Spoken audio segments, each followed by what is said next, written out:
Assalamualaikum warahmatullahi wabarakatuh. Perkenalkan, nama saya Farudin Restia dari kelas akuntansi D, NIM 2021121133. Di sini saya akan menyampaikan materi tentang manajemen strategi.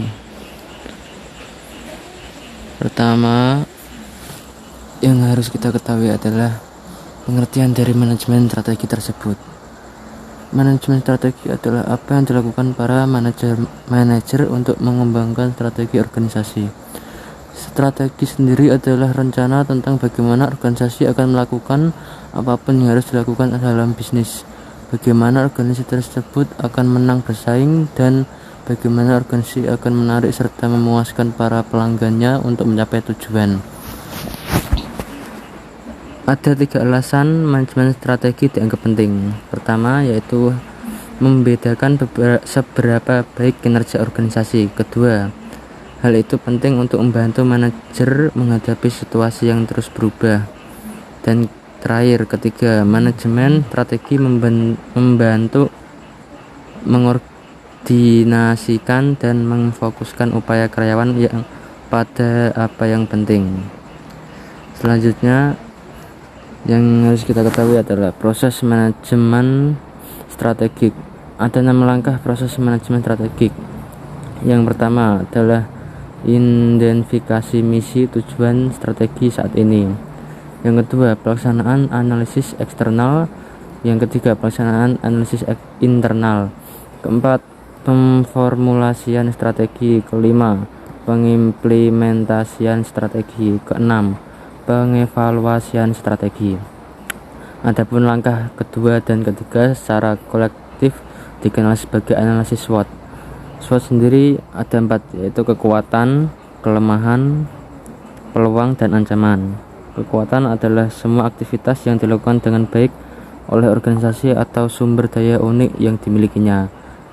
Adapun kelemahan adalah aktivitas yang tidak dapat dijalankan dengan baik oleh organisasi atau suatu sumber daya yang diperlukan tapi tidak dimiliki. Peluang adalah tren positif di lingkungan eksternal, dan ancaman adalah tren negatif. Selanjutnya adalah strategi korporat. Strategi korporat ada 2, yaitu strategi pertumbuhan dan strategi stabilitas. Pertama, dengan strategi pertumbuhan, organisasi memperluas jumlah pasar yang dilayani atau produk yang ditawarkan, baik melalui bisnis yang sudah ada saat ini atau bisnis baru.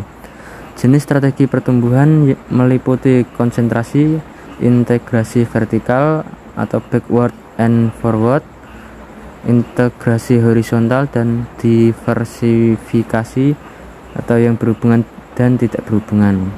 Kedua, dengan strategi stabilitas, organisasi tidak melakukan perubahan yang signifikan dalam apa yang dilakukannya. Kedua, strategi pembaharuan, pengurangan biaya, dan pemutarbalikan memperlihatkan kelemahan organisasi yang menyebabkan penurunan kinerja. Selanjutnya, strategi kompetitif. 1. Menggambarkan peran keunggulan kompetitif. Keunggulan kompetitif organisasi adalah apa yang membedakan organisasi, keunggulan uniknya. Keunggulan kompetitif perusahaan merupakan dasar untuk memilih bisnis yang tepat atau strategi yang kompetitif. Kedua, menjelaskan 5 model kekuatan Porter.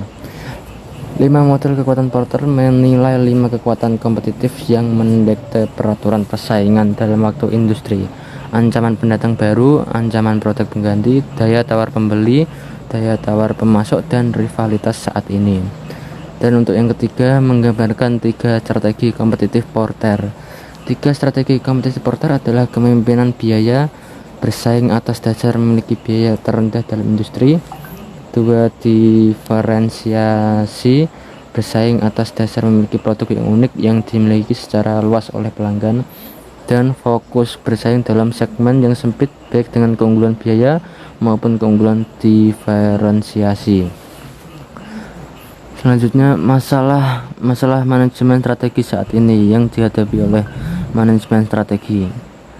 Fleksibilitas strategik, yaitu kapabilitas untuk menyadari perubahan lingkungan eksternal yang utama, berkomitmen pada sumber daya secara cepat, dan menyadari ketika keputusan strategi itu tidak berhasil, merupakan hal yang penting karena manajer sering menghadapi lingkungan yang sangat tidak pasti.